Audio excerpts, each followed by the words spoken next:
I'll never forget the way she looked at my daughter. You know that expression people wear when they're trying not to laugh, but not in a kind way, in a mean, smug way, like they're above the moment?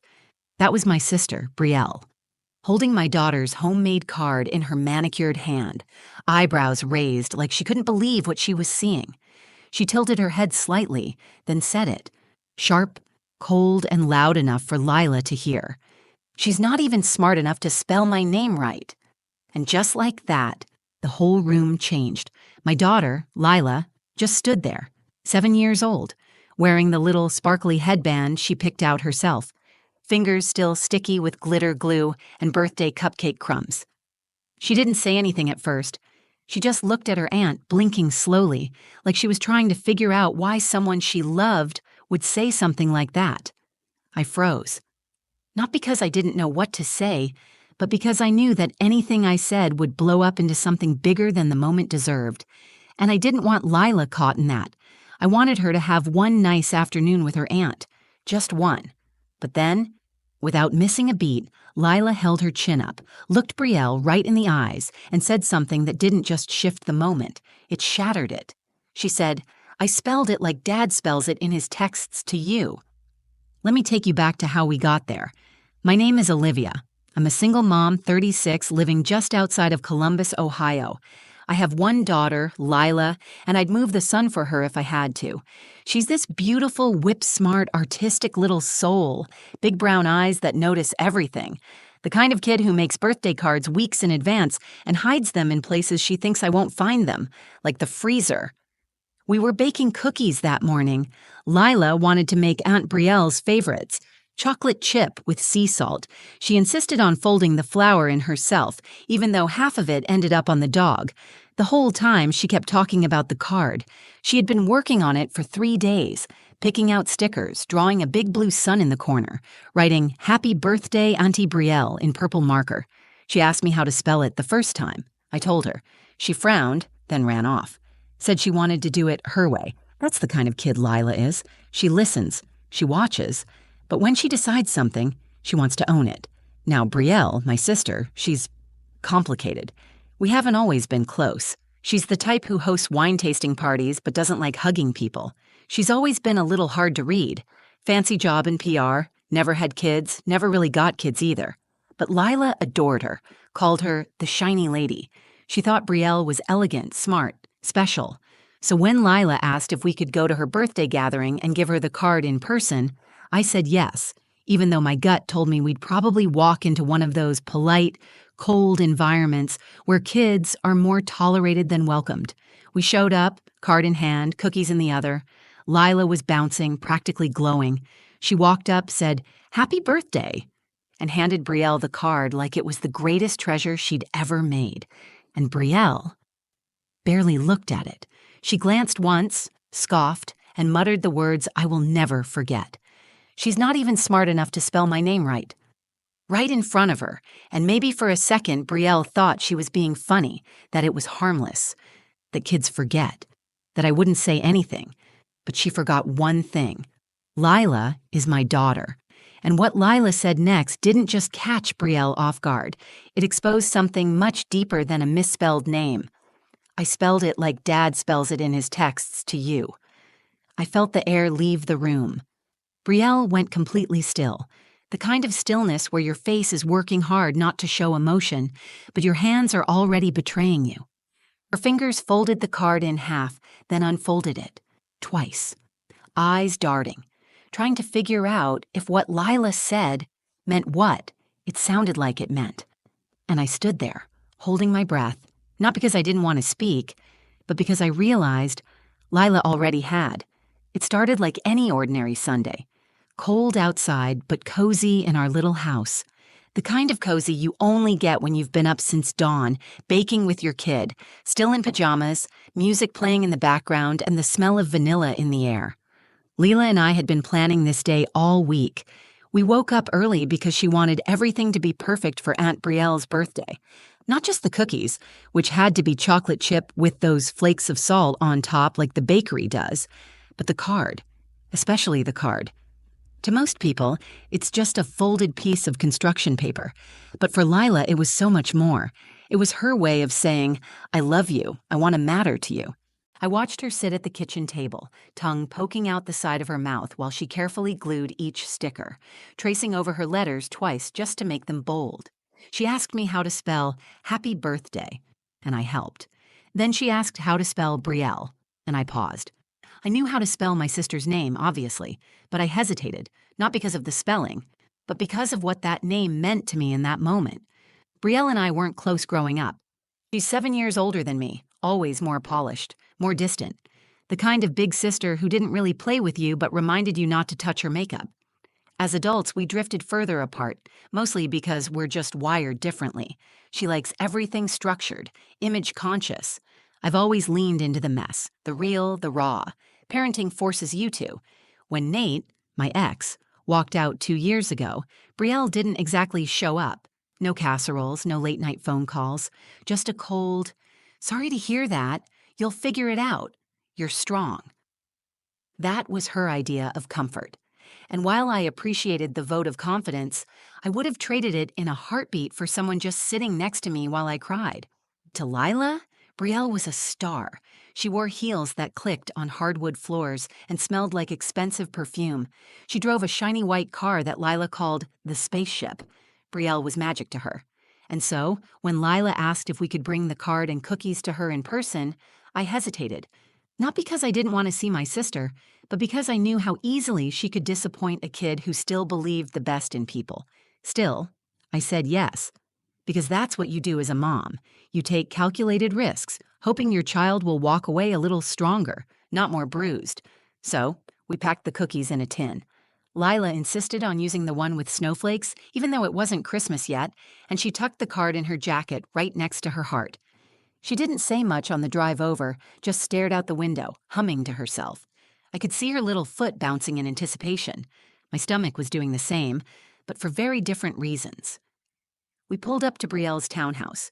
Everything was crisp, white, and styled.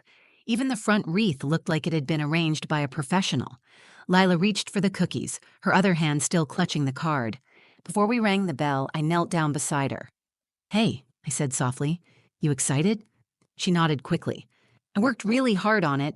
I think she's gonna love it. I smiled, but part of me wanted to hold her back, to protect her from whatever expression might flash across Brielle's face.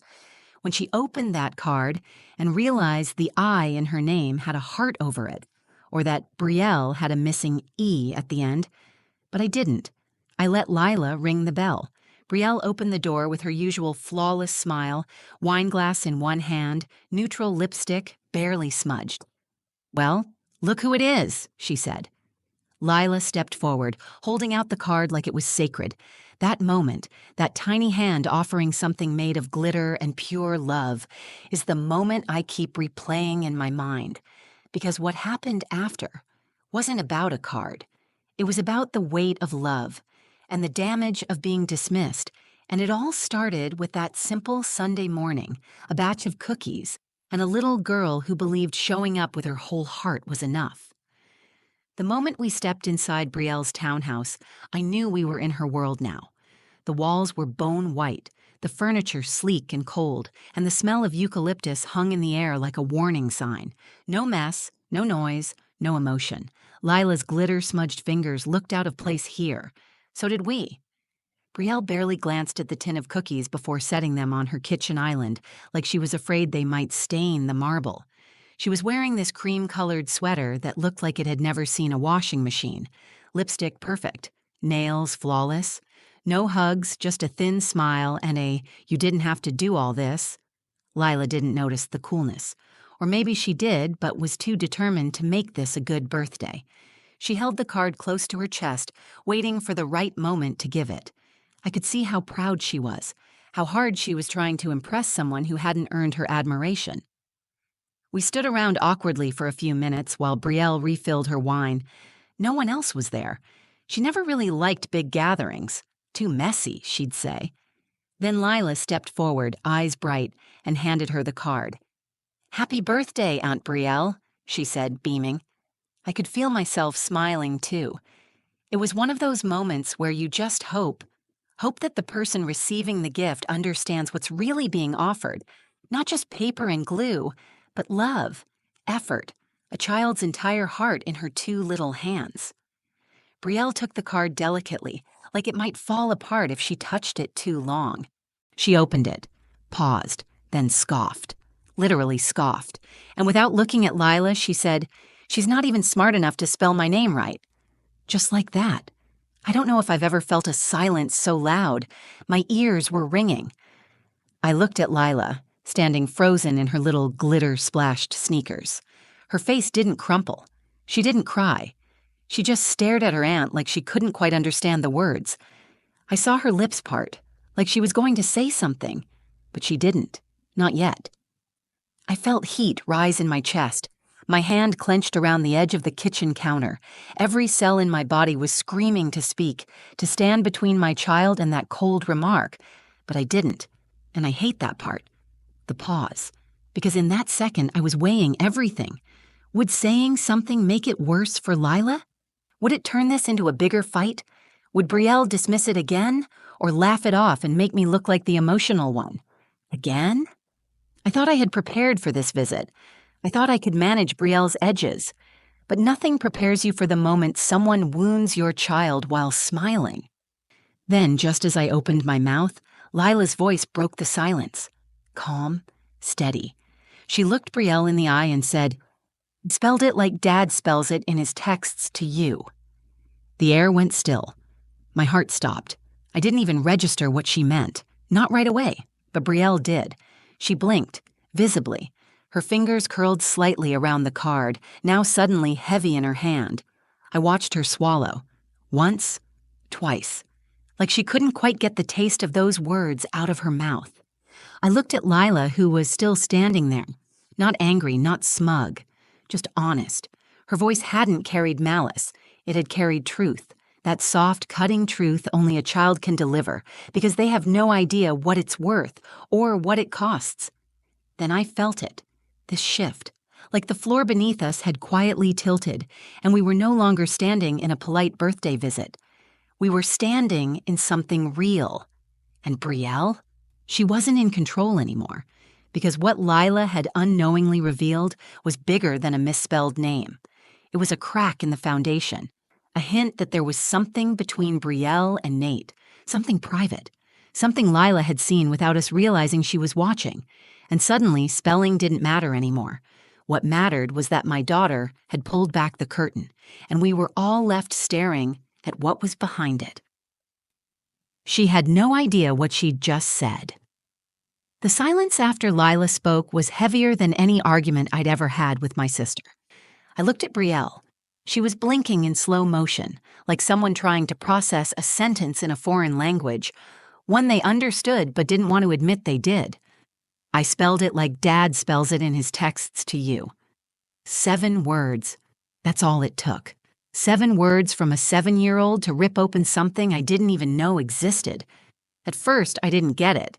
I was too focused on Lila, on whether she understood what she'd just said. She looked up at her aunt with nothing but innocence. No malice, no smugness. She was proud. She thought she'd fix the card. But I saw Brielle's face change. Not all at once. She was too polished for that. But there was a flicker, a tiny twitch in her cheek, her lips pressed together, her grip tightened around the card, crinkling the corner slightly. That's when the puzzle pieces started falling into place. Lila had never once seen Brielle write her own name.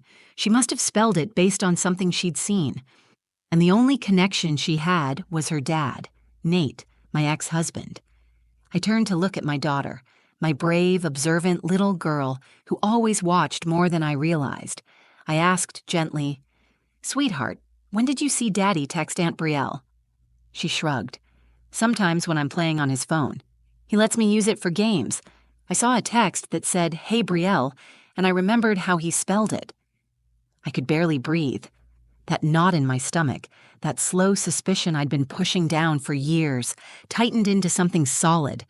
I looked back at Brielle, and I knew there had been something between them, or there still was. She didn't deny it. She didn't defend herself. She just set the card down on the counter very deliberately and picked up her wine glass with her other hand.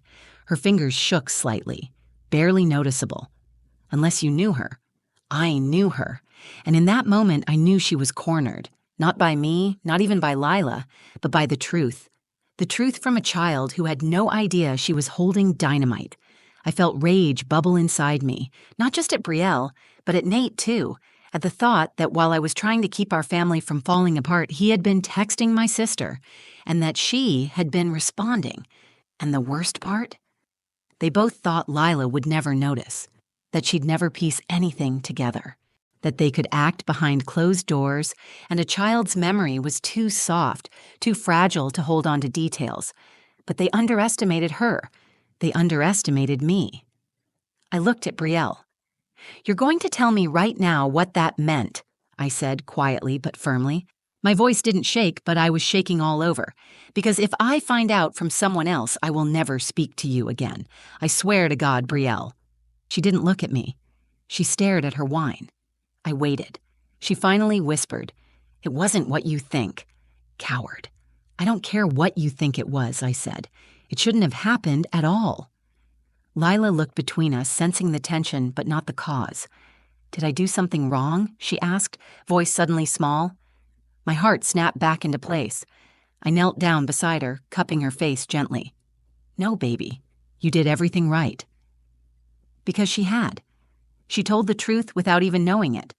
She'd said the thing no adult in that room had the courage to say, and in that moment, I made a decision.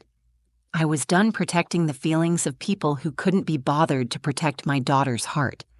I stood up. "We're leaving." Brielle opened her mouth like she wanted to stop me, but she didn't, because what could she possibly say? I took Layla's hand, warm and sticky from cookie crumbs, and walked us out of that too-white house, down the stone steps past the spotless car, back into the cold air that somehow felt freer than anything inside that place. That's when it shifted. Not just the day, but me. For years, I'd tried to keep the peace, tried to pretend Brielle was just difficult and Nate was just complicated. But that day, that tiny moment, it was the last time I'd apologize for drawing lines around the people I loved, especially the one who still spelled names with stickers and glue. The card wasn't the only thing that got exposed. We didn't speak in the car at first. Lila sat in the back, still clutching the corner of her jacket where the card had been tucked earlier. The silence wasn't uncomfortable, just full. Full of all the things that had been said and the ones that hadn't. I kept one hand on the steering wheel and the other resting near my phone, which buzzed twice as we pulled out of Brielle's neighborhood. It was from Nate, as if summoned by the storm. The first message said, "Hey, I heard you went by Brielle's today. Everything okay?" The second, "She just texted me. Said Lila said something weird." My throat tightened. Weird? It wasn't weird. It was true, and that's what made it so heavy. I didn't respond. I couldn't. Not yet. Because something had snapped in me back there. Not in a loud, dramatic way, but in a final, soul-deep kind of way. Like a string had been pulled too tight for too long and finally gave way.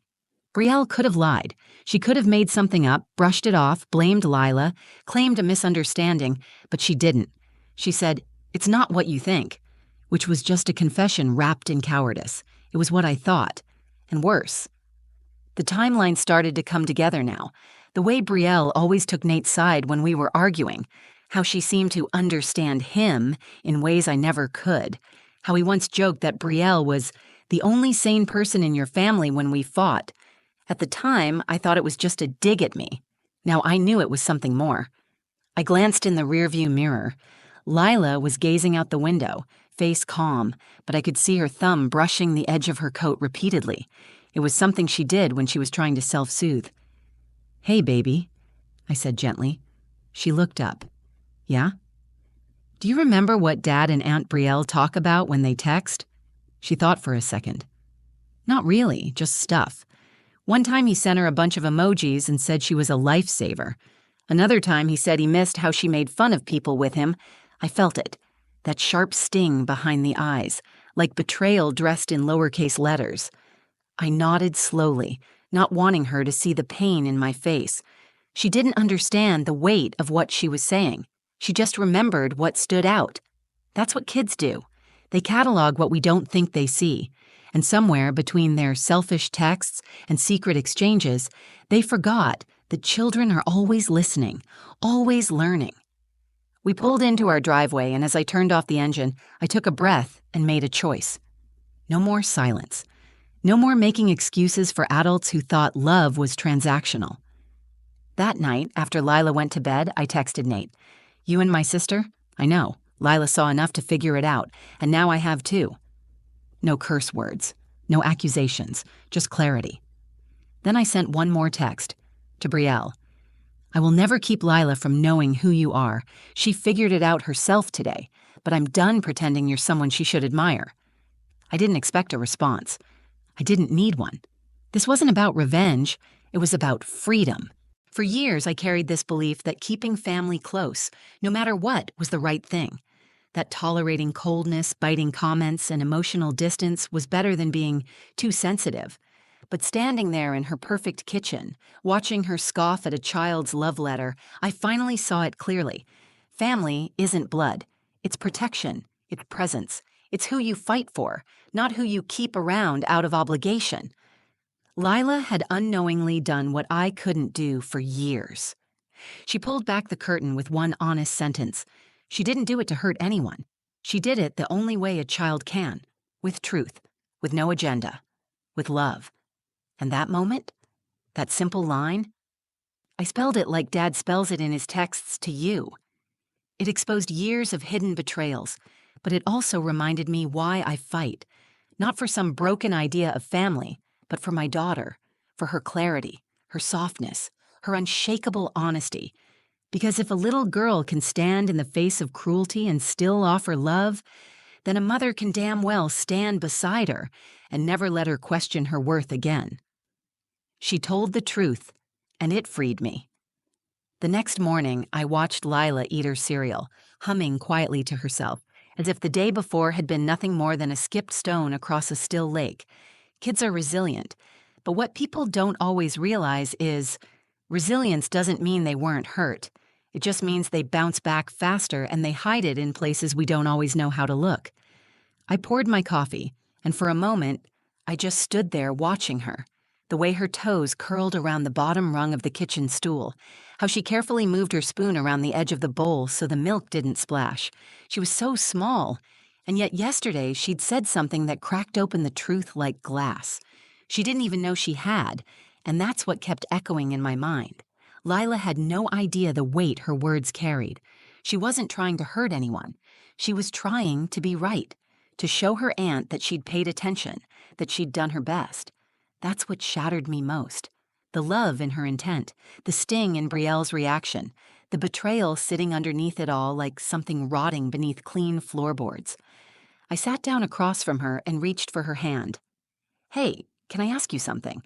She nodded with a mouthful of cereal. "Yesterday, when you told Aunt Brielle about the spelling, did something feel weird to you, or were you just trying to help?" She blinked a few times, then shrugged. "I just remembered it. From Dad's phone. I thought she'd like it, 'cause he's grown up and spells it like that. I don't know, she'd think I was smart." I smiled and swallowed the lump in my throat.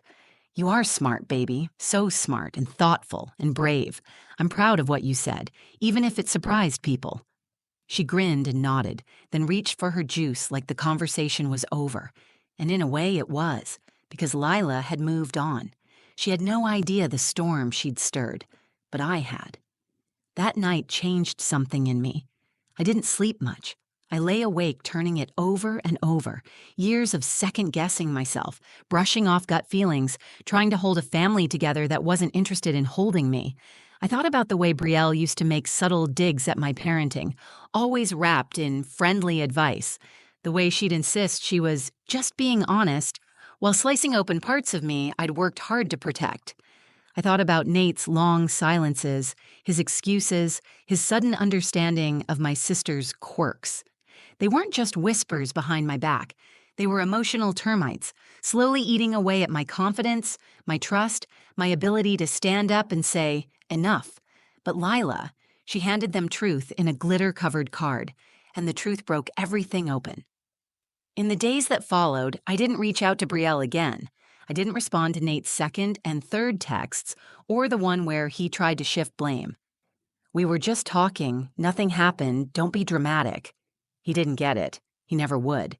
Because it wasn't about cheating. Not just that. It was about loyalty, trust, emotional integrity. I wasn't angry that they had conversations behind my back. I was angry that they thought it didn't matter, that they thought I wouldn't notice, that they thought Lila wouldn't. A week later, I sat down with my daughter and we made another card. This time, it wasn't for anyone else. It was a card for her, from me.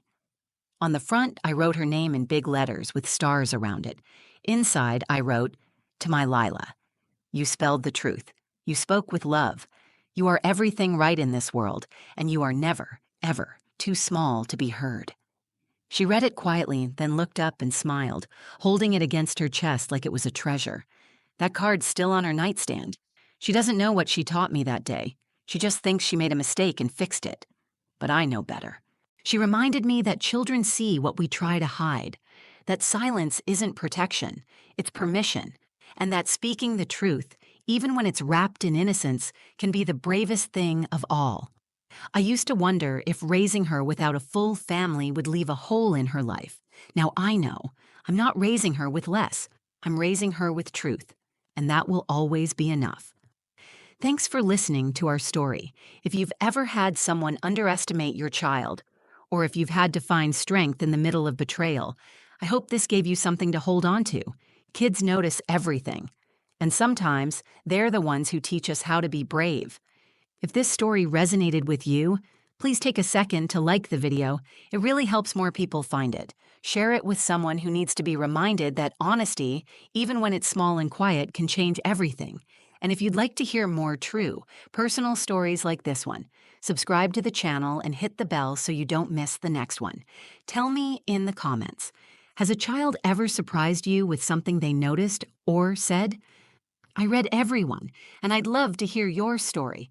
Until next time, and take care of yourself and take care of your people.